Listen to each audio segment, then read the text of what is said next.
7장 4절로 9절 16절 말씀입니다. 그 밤에 여호와의 말씀이 나단에게 임하여 이르시되 가서 내 종 다윗에게 말하기를 여호와께서 이와 같이 말씀하시되 내가 나를 위하여 내가 살 집을 건축하겠느냐.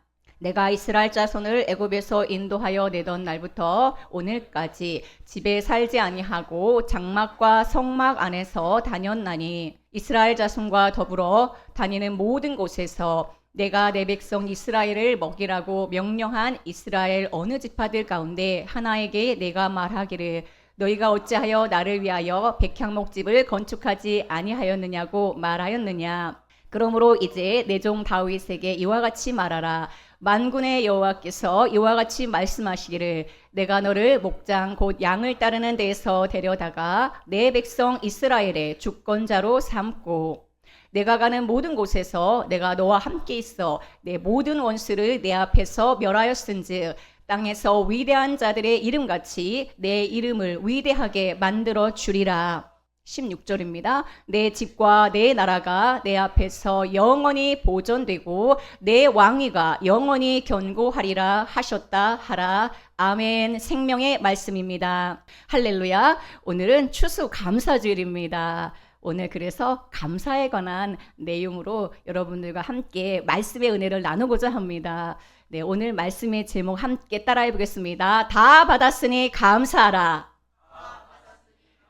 우리가 해야 될 일은 감사죠. 감사는 사실 성도들만 해야 될 게 아니라 모든 사람들이 다 감사를 해야 되는데 특별히 성도들은 더 넘치는 감사를 해야 합니다. 왜 그렇습니까? 다 받았기 때문에 감사해야 합니다. 받은 것도 없는데 감사하라고 하면은 억울하잖아요.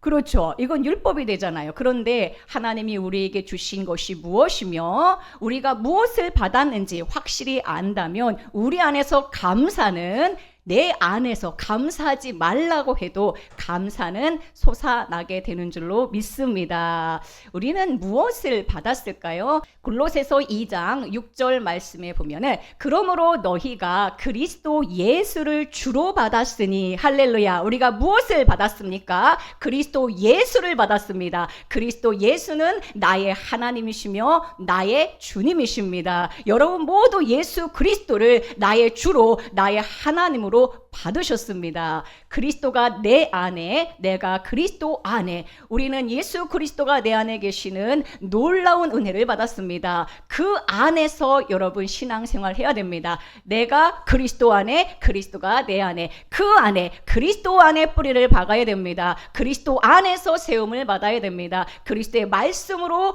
교훈을 받아야 됩니다. 이 믿음, 그리스도 예수가 나의 주고 나의 하나님이시고 내 안에 계시다는 이 믿음에 굳게 서서 감사함을 넘치게 해야 합니다. 우리는 세상 사람들과 다릅니다. 우리는 우리 주 예수 그리스도를 주로 받은 사람들입니다.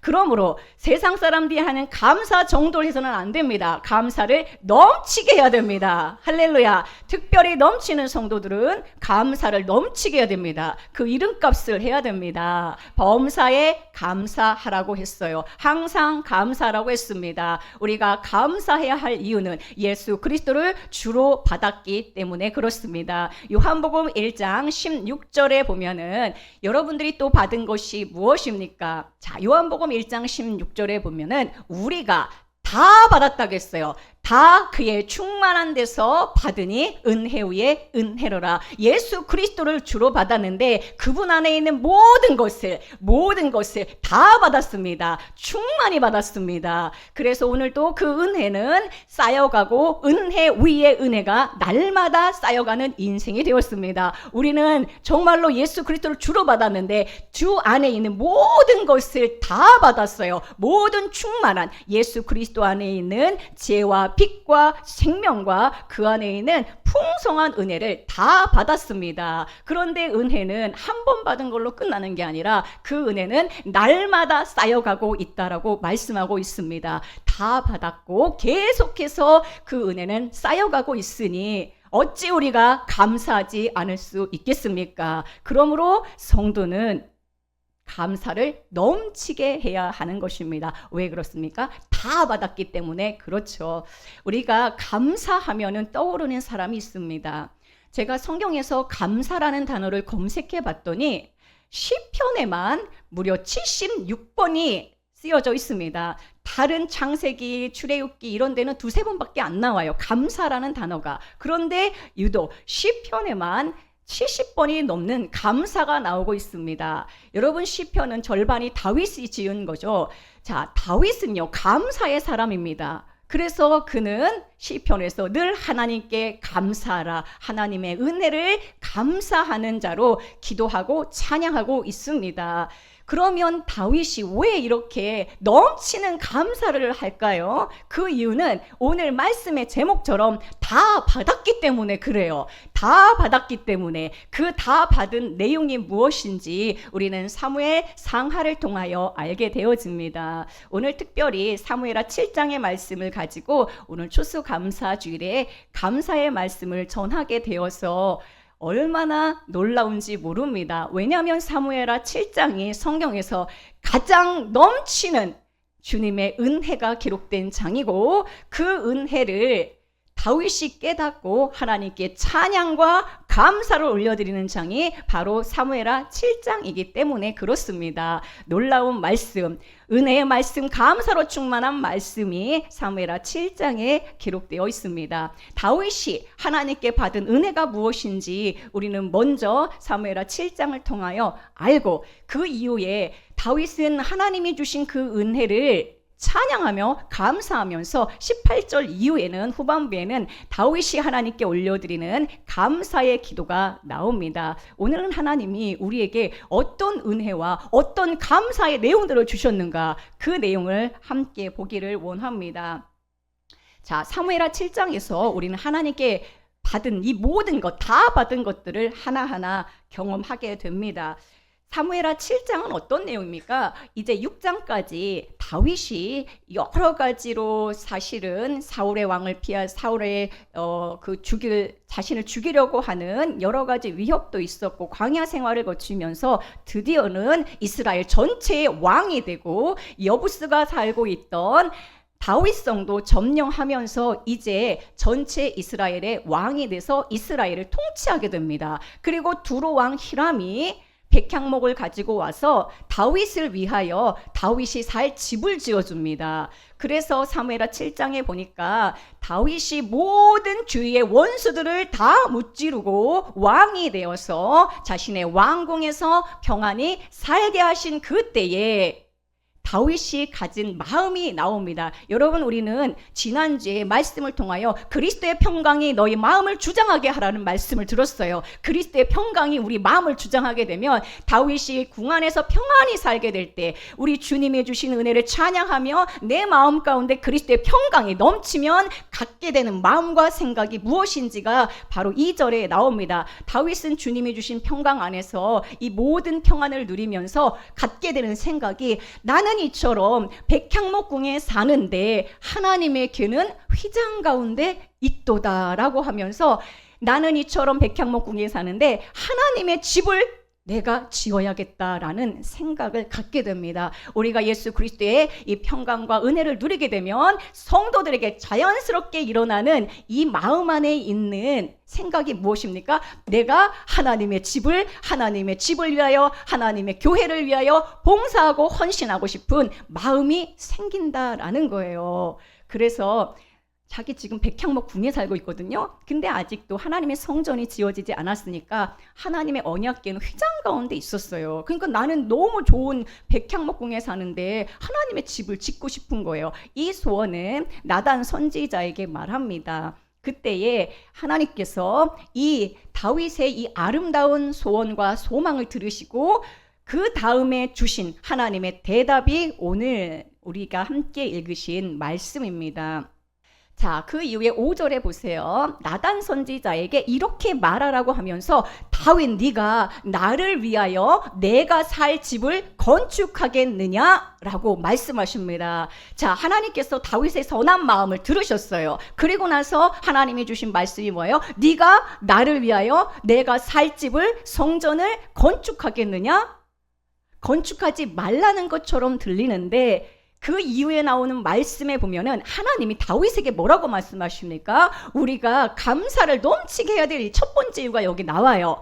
네가 나를 위하여 집을 건축하겠느냐? 내가 너를 먼저, 여호와가 너를 위하여 먼저 집을 짓겠다라고 말씀하시는 거예요. 우리는 내가 교회를 더 섬기고 더 사랑하고 여호와 하나님의 성전에서 내가 주님을 위하여 무언가를 하려고 마음을 먹게 되는데, 그때 하나님께서 우리에게 주시는 놀라운 은혜의 말씀은 무엇입니까? 그 마음을 기쁘게 받으시고 내가 너를 위하여 너의 집을 친히 지어주겠다라는 것입니다. 우리는 내가 내 인생의 집, 내 자녀들, 모든 것이 내가 집을 짓는 것처럼 보이지만 그게 아니라 하나님이 나의 인생의 집을 지어주신다라고 말씀하고 있습니다. 히브리서 3장에 보면은 그리스도 예수는 하나님의 집을 맡은 아들로서라고 말씀하고 있어요. 하나님의 집을 맡은 아들이래요. 그리스도는 그와 같이 하였으니 우리가 소망의 확신과 자랑을 끝까지 굳게 잡고 있으면 우리는 그의 집이라고 말씀하고 있습니다. 우리의 집을 누가 지어주고 누가 맡아서 지금 통치하고 아름답게 세워가시는가? 우리 주 예수 그리스도가 우리의 집을 맡으시고 친히 지어주신다라고 먼저 우리에게 약속해주고 계십니다. 이 소망, 내가 내 인생을, 내 가족들, 내 자녀들을 내가 짓는 게 아니라 하나님이 내 인생의 집에 오셔서 친히 찾아오셔서 내 인생의 배에 올라타셔서 고무를 베고 주무시는 예수 그리스도께서 바람과 파도를 풍랑을 잠잠케 하시고 내 인생의 집을 지어주신다. 이 소망을 여러분 확신 가운데 붙잡고 이것이 나의 자랑이 되면은 여러분들의 인생은 다윗처럼 감사가 넘치는 인생으로 여러분 살아가게 되는 줄로 믿습니다. 그래서 여러분 다 받았다고 그랬는데 무엇을 받았습니까? 약속을 받았어요. 무슨 약속입니까? 나는 내가 하나님의 집을 짓고자 했는데 하나님은 오히려 그 마음을 받으실 뿐만 아니라 내가 너의 집을 친히 지어주겠다라고 말씀하고 있습니다. 두 번째는 우리에게 어떤 선물을 주셨습니까? 이 모든 게 다윗에게 주신 축복인데 여러분 다윗이 받은 축복이 여러분들에게 주신 축복이에요. 다윗은 사랑받는 자란 뜻이거든요. 여러분 하나님이 사랑하셔서 하나님의 집에 불러주셨어요. 여러분들 지금 이 순간 여러분들이 여러분들이 다윗이에요. 하나님이 사랑하셔서 여러분들에게 주시는 축복의 말씀입니다. 우리 그 다음에 6절 말씀 보겠습니다. 7장 6절 말씀에 보면은 6절 내가 이스라엘 자손을 애굽에서 인도하여 내던 날부터라고 말씀하고 있습니다. 하나님이 우리 인생에 하신 일이 무엇입니까? 우리를 애굽에서 인도해 내셨습니다. 여러분들을 흑암의 권세에서 사단의 권세에서 세상에서 여러분들을 구출하셨어요. 골로새서 1장 13절 14절 말씀에 보면은 그가 우리를 흑암의 권세에서 애굽의 속박에서 우리를 건져내사 그의 사랑의 아들의 나라로 옮기셨습니다. 애굽에서 우리를 인도하셨어요. 애굽에서 우리를 구출하셨어요. 세상에 억압받던 우리들, 종살이하던 우리들을 그 권세에서 흑암의 권세에서 건져내셔서 그의 사랑의 아들의 나라로 우리를 옮기셨습니다. 그 아들 안에서 우리는 속량 곧 죄 사함을 얻었습니다. 할렐루야. 두 번째 우리에게 주신 것은 무엇입니까? 하나님이 우리를 세상에서 죄와 사망의 권세에서 우리를 구출하셨다라는 거예요. 우리가 감사를 넘치게 되는데 감사의 이유가 있어야 되잖아요. 하나님이 나에게 무엇을 주셨는가? 여러분들 애굽에서 인도해 내셨어요. 정말로 이것을 고백하면서 주의 은혜를 찬송하고 더 감사를 넘치게 하는 여러분들에게를 축복합니다. 6절 말씀 계속 보겠습니다. 자, 첫 번째는 하나님이 우리의 집을 지어주신다고 그랬고, 두 번째는 우리를 애굽에서 인도하셨다라고 했고, 세 번째는 장막과 성막 안에서 다녔다라고 말씀하고 있어요. 자, 우리가 인생에 지금 애굽에서 구출받았고 광야길을 걷고 있는데 하나님께서 우리의 광야길에서 장막과 성막 안에서 함께 다니셨다는 거예요. 우리를 그냥 두지 아니하시고 우리의 광야의 모든 삶 가운데, 인생 여정 가운데 우리와 함께 다니셨다라고 주님이 말씀하고 있습니다. 함께 다니신 주님께서는 앞으로의 인생도 늘 함께 동행하신다라고 오늘 이 놀라운 약속의 말씀을 우리에게 주고 계십니다. 나를 세상에서 구출하셨어요. 나를 죄와 사망에서 건지셨어요. 그것으로 끝 그렇지 아니라는 거예요. 여러분들이 광야에서 이스라엘 백성들이 40년 동안 광야길을 걸을 때 하나님께서 장막과 성막 안에서 그들과 함께 다니신 것처럼 우리의 인생, 광야 인생에서 늘 함께 하신다고 약속해주고 있습니다. 출애굽기 13장 말씀에 보면은 이스라엘 백성들이 광야를 다닐 때에 어떻게 그들을 인도하셨습니까? 낮에는 구름 기둥으로 그들을 길을 인도하시고 밤에는 불 기둥으로 그들을 비추셨다라고 했어요. 그래서 밤이나 낮이나 늘 백성 앞에서 떠나지 아니하였다라고 말씀하고 있습니다. 그래서 우리의 광야 여정 가운데 우리를 애굽에서 구출하시고 구원하신 것으로 끝이 아니라 우리의 인생 전체, 우리의 여정 가운데 늘 함께 하시고 동행하시겠다고 약속하고 있습니다. 이 약속을 굳게 잡으면 여러분 감사를 넘치게 하게 되는 줄로 믿습니다. 네 번째 말씀은 무엇입니까? 7절 말씀입니다. 이스라엘 자손과 더불어 다니는 모든 곳에서, 하나님의 백성과 모든 곳에서 함께 다니신다는 거예요. 모든 곳에서 이스라엘 백성을 데리고 다녔고 그 이후에 보니까 이스라엘을 먹였고 이스라엘 백성을 돌봤다라고 말씀하고 있습니다. 우리를 구원하시고 광야에서 늘 함께 하시고 모든 곳에서 우리와 함께 하시며 우리를 늘 먹이시는 주님의 약속을 발견할 수 있습니다. 8절 말씀에 보면은 그러므로 이제 내 종 다윗에게 이와 같이 말하라 라고 말씀하면서 내가 너를 목장 곧 양을 따르는 데서 데려다가, 자 이제 우리를요 하나님께서 나를 데려다가, 우리는 그냥 세상에서 살던 우리들을 따라하겠습니다. 데려다가, 여기 지금 데려온 분이 있어요. 하나님이 데려다가 여기 놨어요 지금. 예?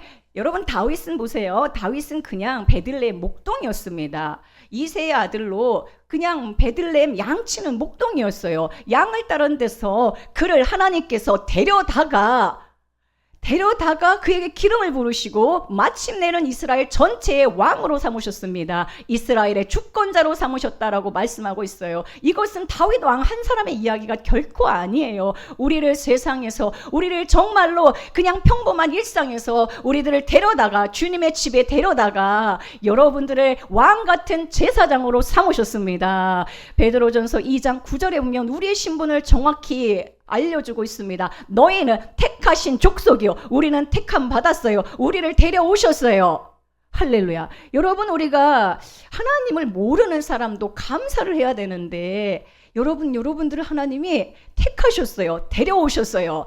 데려오실 뿐만 아니라 우리를 왕 같은 제사장 삼으셨습니다. 전에는 우리가 하나님의 백성이 아니었는데 우리를 주님께서 데려오시고 택하셔서 이제는 하나님의 백성이요 긍휼을 얻은 자 되었고 또한 우리를 왕이며 제사장들로 삼으신 것입니다. 다윗만 왕으로 이스라엘의 주권자로 삼으신 것이 아니라 오늘 이처럼 하나님의 백성들일 뿐만 아니라 우리는 왕 같은 제사장들로 부름받은 자들 입니다. 로마서 5장 17절의 말씀에 보면은 이제 우리 인생은 어떤 인생이 되었습니까? 우리가 이전에는 예수 그리스도를 모를 때는 사망이 왕 노릇하는 인생이었어요. 절망과 우울이, 염려가 왕 노릇하던 인생이었어요.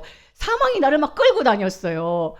어둠이 나를 끌고 다녔어요. 그런데 한 분 예수 그리스도를 만난 여러분들은 이제 어떻게 변화되었습니까? 생명 안에서 왕 노릇하는 자 되었습니다. 생명과 은혜가 나를 다스리고 나를 끌고 가고 내 안에 이제 무엇이 나를 통치하고 있습니까? 생명과 은혜가 통치하는 인생이 되었다라는 것입니다. 다윗 한 사람만 이스라엘의 주권자로 삼으신 것이 아니라 이제 여러분들을 왕 같은 제사장으로 부르시고 생명 안에서 왕 노릇하는 자 되게 하셨습니다. 이것이 우리가 감사를 넘치게 해야 하는 이유인 것입니다. 얼마나 감사합니까? 주님의 주시는 은혜를, 이 약속을 우리가 풍성히 누린다면 참으로 우리는 감사를 안 할 수가 없어요. 그러니 우리가 감사절에 주님이 나에게 약속하신 그 약속, 나에게 지금까지 베푸신 은혜가 무엇인가를 아는 것이 감사의 절에 반드시 들어야 될 말씀인 줄로 믿습니다. 정말 감사한 내용들이죠. 13절에 보니까 이뿐만이 아니라 계속해서 다윗에게 하나님이 약속을 하시는데 13절에 보세요. 그는 내 이름을 위하여 집을 건축할 것이고 나는 그의 왕위를 영원히 견고하게 하리라. 자, 다윗이 하나님의 집을 건축하고자 하는 마음을 가졌어요. 근데 하나님은 네가 그런 마음을 가졌으니 이제 내가 먼저 너의 집을 짓겠다라고 말씀하십니다. 여러분, 사실은요, 다윗은 여러 가지 고난과 여러 가지 역경 가운데 마침내는 이스라엘의 왕이 됐어요. 사울 왕이 자기를 죽이려고 얼마나 수십 번을 죽이려고 했죠. 광야 생활 동안에 얼마나 힘들었습니까? 그런데 마침내 왕이 되었어요. 왕이 되었는데, 자, 이후에 이제 왕이 되고 나서 여러분, 다윗의 인생이 어떻습니까? 평탄했습니까? 그의 집이 이제 앞으로 다윗의 집안에 여러 가지 문제들이 계속해서 등장합니다. 여러분, 우리가 예수 그리스도 안에서 구원받고 하나님의 인도하심을 받고 여기까지 왔는데 앞으로의 삶 가운데 문제가 있습니까? 없습니까? 당연히 있죠. 인간이 살아가는데 왜 문제가 없겠습니까? 다윗의 가정에 수많은 문제가 등장을 해요. 아들이 반역을 하기도 하고요. 그래서 막 도망을 가기도 하고, 앞으로도 다윗에게는 엄청난 많은 집안의 일들이 일어납니다. 그런데 하나님이 왕이 된 것으로 이제 끝이 아니라 내가 너의 집을 더 통치하고 너의 집을 더 세워주리라 라고 약속하시는데, 하나님의 약속 안에서 너의 집이 영원히 견고하게 하리라 라고 말씀해 주고 있습니다. 우리를 구원하시고 우리의 집을 늘 인도하시는데 어떻게 짓고 계신가? 영원히 견고하게 짓고 계신다라고 말씀하고 있습니다. 여러분들이 하나님께 봉사하고 주의 집을 짓고 교회의 공동체로 하나님의 아름다운 집을 짓고자 하는 그 마음을 주님이 기억하시고 여러분들의 인생과 여러분들의 집을 지어주시는데 영원히 견고하게 지어주신다고 약속하고 있어요. 영원이라는 말이 사무엘하 7장에는 무려 8번이 나옵니다. 하나님은 다윗에게 영원히 견고하게 하겠다. 내 왕위를 영원히 견고하게 하겠다. 영원이라는 말을 3번을 써요. 그러니까 다윗이 그 하나님이 영원히 나를 견고하게 하신다고, 영원히 내 집을 견고하게 하신다고, 영원히 왕위를 견고하게 하신다는 이 말씀을 주시니까 그 이후에 다윗이 하나님이 3번 영원을 말씀하시는데 다윗은 거기에 2번을 더 붙여서 5번의 영원을 말합니다. 그러므로 여러분, 우리는 하나님의 이 약속을 견고히 붙잡고 하나님이 나에게 축복하신다, 내 인생을 축복하신다, 우리의 집을 견고하게 붙잡아 주신다 약속하셨을 때에 우리는 아멘 감사합니다, 주님 나의 집을 영원히 견고하게, 나의 집에 영원한 축복을 주시고 나의 자손 만대로 영원한 축복을 주심을 믿습니다. 계속해서 내 인생에 한 번이 아니라 영원히 견고하게 영원한 축복과 영원한 인도와 영원한 보호와 영원히 거하심을 여러분들도 고백하고 감사하는 여러분 되기를 축복합니다. 여러분, 진짜 교회 다니면 손해보는 것 같은 생각이 들어요. 내가 시간도 드려야 되고 물질도 드려야 되고 여러 가지로 교회 다니는 것이 신앙생활이 어떻게 보면 피곤하고 힘든 일처럼 느껴질 수 있으나 오늘 다윗에게 주시는 이 하나님의 놀라운 약속을 여러분 굳게 붙잡고 감사를 넘치게 하시길 축복합니다. 하나님, 여러분 인생을 짓고 계세요. 나의 집을 짓고 계시고 나의 자녀들의 인생을 주님이 축복하시는데 영원히 축복하신대요. 영원히 견고하게 하신대요. 우리에게 필요한 것은 무엇입니까? 믿음인 것이죠. 믿음을 가지면 이 소망의 확신을 견고히 잡으면 이것이 우리의 자랑인 거예요. 무엇이 자랑입니까? 여러분들이 재산이 많은 게 자랑입니까? 내 스펙이 자랑입니까? 이 믿음이 우리의 자랑인 것이고 이 소망이 우리의 자랑인 것이고 하나님의 약속이 우리의 자랑인 것입니다. 단회적인 게 아니에요. 네가 하는 거 봐서가 아니에요. 영원이라고 약속하셨어요. 영원입니다. 영원을 늘 누리시길 축복합니다. 나를 영원히 구원하시고 영원히 속죄하시고 영원히 축복하시고 우리 자손 만대로 주님이 견고하게 하나님의 집안에 있는 자녀들로 세우실 줄로 믿습니다. 이것이 우리가 감사를 넘치게 할 일요입니다. 다 받았습니다. 무엇을 안 받았습니까? 영원 안에 모든 것이 다 담겨 있는 것이죠. 다 그의 충만한 데서 받으니 은혜 위에 은혜로라. 계속해서 여러분들은 은혜가 쌓여가는 인생이 될 것입니다. 이 믿음의 확신 가운데, 소망 가운데 더 감사를 넘치게 하는 여러분 되기를 축복합니다. 주님께 정말로 감사하는 인생은 주님이 더 기뻐하시고 더 막 부어주세요. 다윗은 진짜 감사의 사람이었어요. 감사의 사람. 여러분, 감사의 사람이 되면은 감사는 늘 주님의 말씀을 묵상하고 그 은혜를 누리면 감사는 저절로 나오게 되어 있어요. 감사가 충만한 사람은 하나님께서 그 입에 영원한 감사를 넣어 주십니다.